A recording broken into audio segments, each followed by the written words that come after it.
Hello, welcome to my office.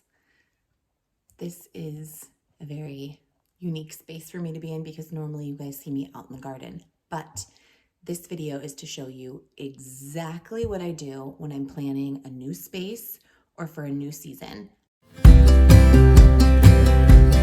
I'm going to take you through literally my exact step-by-steps, the website that I use, everything. I am a very hands-on learner, so I have to draw. I like to draw everything by hand first, and then I also plug it into the computer because they've got some extra tools that can help me be a little bit lazy with my planning. And this is a free service too. So all of this will be something that's like free and accessible for you to use, but I wanna make sure you get up to speed so that when January 1 hits, you can hit the ground running too. A lot of the garden begins before you can even plant a seed, right? It's planning. What are we gonna plant? What do we like to eat? Where's it gonna go? And I think that's where a lot of overwhelm hits. And we find ourselves at the very beginning of spring feeling like, oh no, wait, what am I supposed to plant? Wait, how do I start the seeds? What seeds do I start? What should I get as seedlings? All those things. And so a big part of what I'm trying to help everyone do is get in front of that feeling and also get excited about the process instead of overwhelmed by it. So a few months before I can even plant anything, I'm thinking about what seeds do I want to order? What do I want to buy as seedlings from the nursery? And where is it going to go? Where is the main space going to be in my garden? Is it going to be raised bed in the ground? Do I have an established area? Do I need to create a new one? Do I need to prepare the soil? Any of that stuff I need to think about now, like think about in January, basically.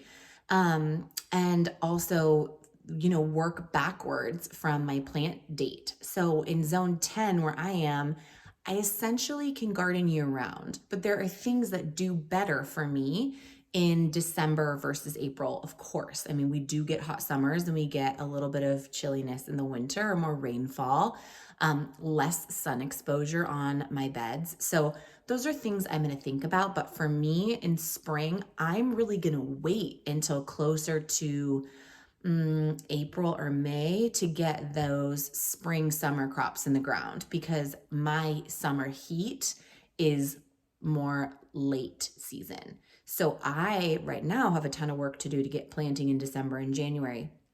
But for a majority of the country, you're planning right now. Okay, so we're gonna get started. The first thing I'm gonna do is use graph paper to mark my beds. And then I'm gonna start thinking about where my house is and where I can put trellises for support, and where I visually how I want to see the garden. So I like to plan from the back moving forward. So the back of my gardens where I'm going to have a lot of support or on the edges.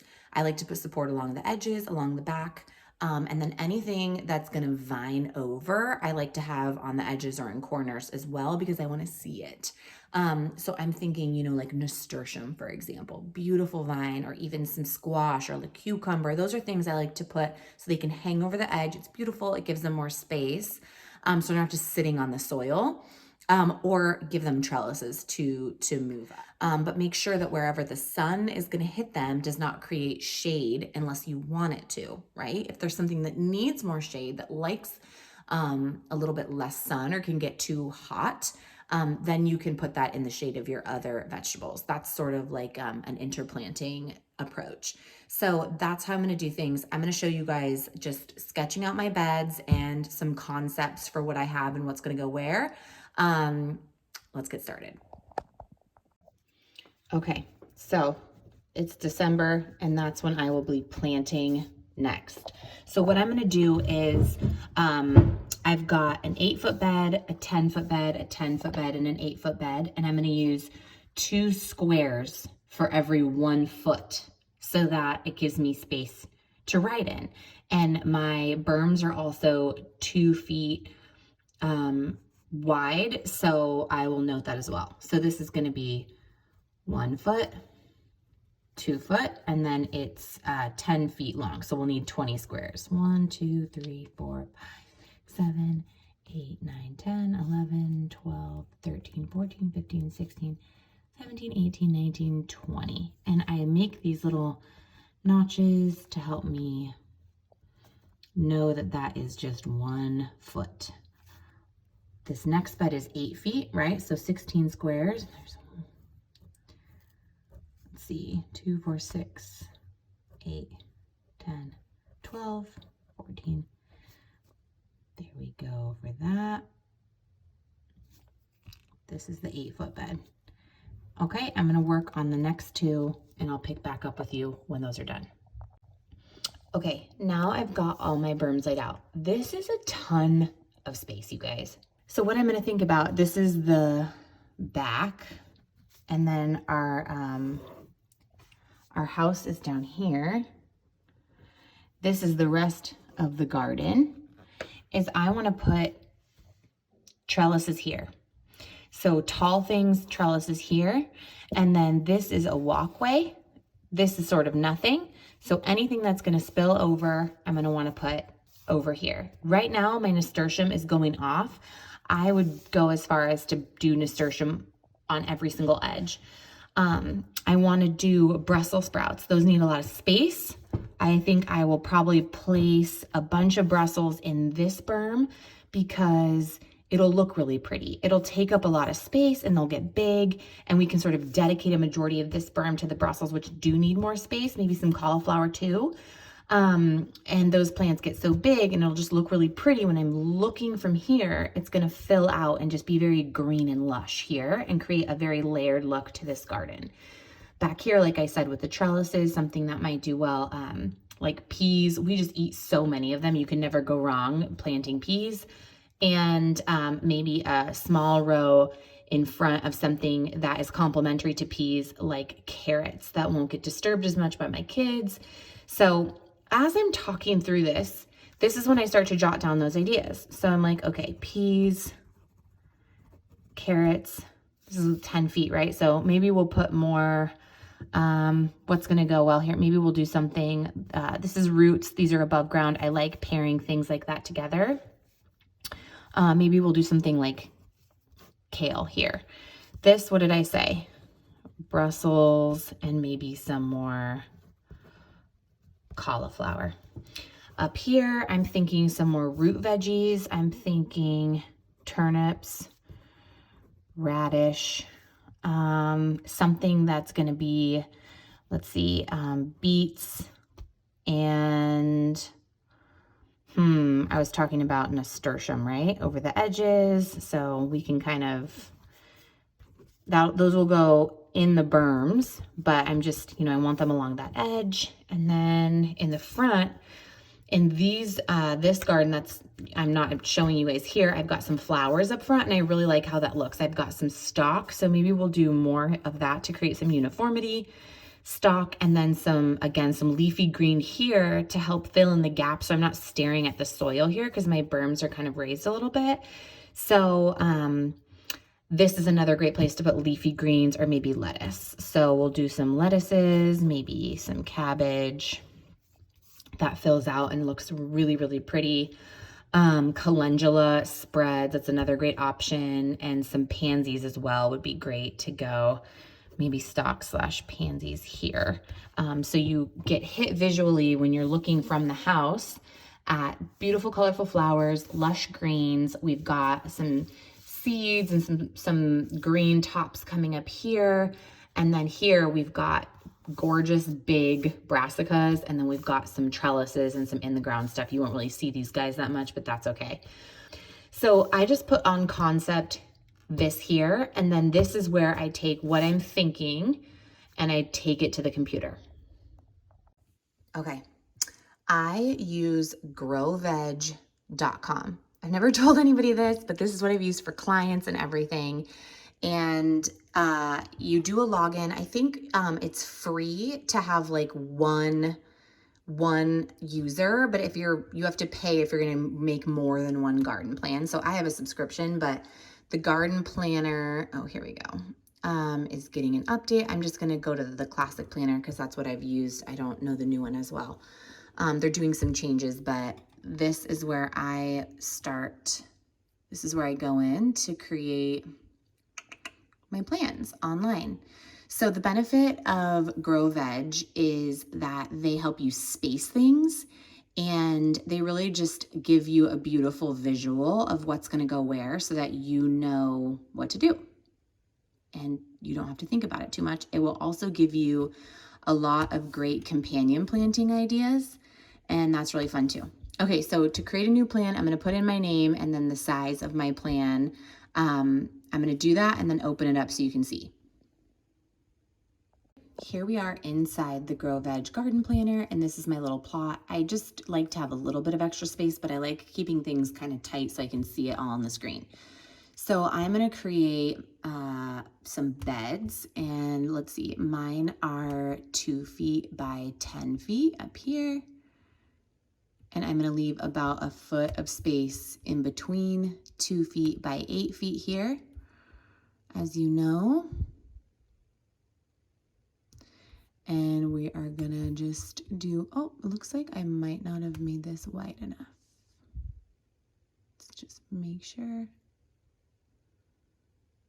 I'm gonna add a little more length there. These are my berms now in digital format from here to here. And then sometimes I'll note like a trellis or whatever if I'm working for a client, but for me, I don't really need that. What's beautiful about this program is it shows you how much you can fit in the space, but you kind of want to know on your own, but this will just help you really visualize it. So let's see, I want to put in my peas and carrots. Go to pea up here, and I will select peas and bring it over here. And this square is like a square foot of space. You can fit a lot of peas in a square foot of space. So you can literally, I'll show you. It'll show you, just drag it across. Let's say you want the whole back row to be peas. It'll tell you 26 plants. Bam, there's your peas. That's a ton of peas. You can move the label. And then I'm like, okay, I want carrots too. Guess what? You can plant even more carrots than you ever thought imaginable. And here are carrots, 26. They take about the same amount of space. That's where we're gonna do carrots. It's like I've got a whole nother square foot if I want to. And if you click on it, it will give you information about the plant. So dates, it should actually go in the ground. This will be custom to you when you sign up. You can choose a variety of carrot if you want.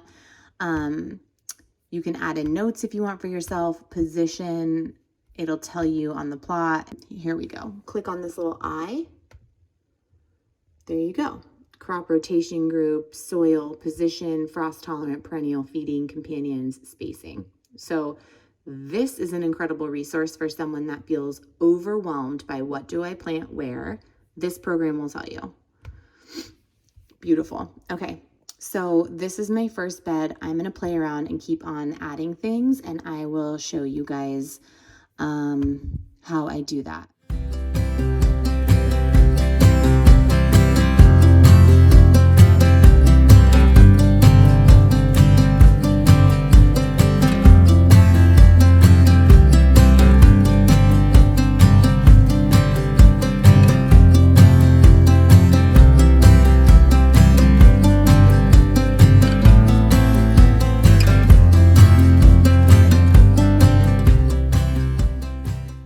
So now this is on paper, and it's like, okay, now I can make a list of how many things I actually need to buy or how many seeds I need to start or sow so that I can actually have the right amount of plants. I'm not wasting money, and I'm not like guessing and feeling like I'm playing in the dark. And another feature is that this will give you a plant list, and it will tell you, this will tell you when to plant. I don't really follow this, but I do follow this guide. So I need 13 arugula, 2 purple broccoli, 4 Brussels, 3 cabbage, and then here's the suggested spacing. So this is just really, really helpful to keep you organized. You can just print it out and take it to the nursery with you, and gives you a total guide. Now, something I sort of skipped over that I should add in is, how do I even decide what I want to plant? Like, where do you start with that? So for me, I've got 3 things that I always think about. What do we love to eat? What do I want to try growing this year?